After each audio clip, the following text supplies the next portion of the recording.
Hi, I'm Johnny from Geek company, and I'm just going to show you quickly about how to use one of our fast DC chargers.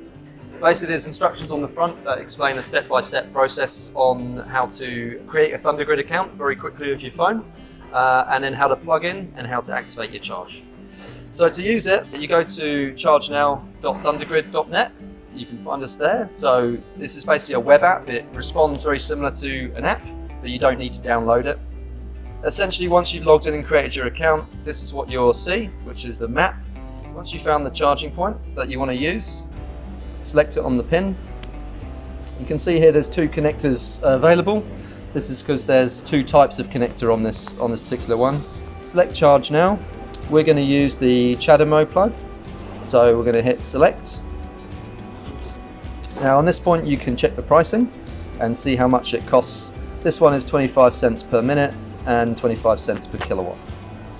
Select how long you want to be charging for. So this is going to run your charging until you're happy. You can see how many kilometers you'll get on that.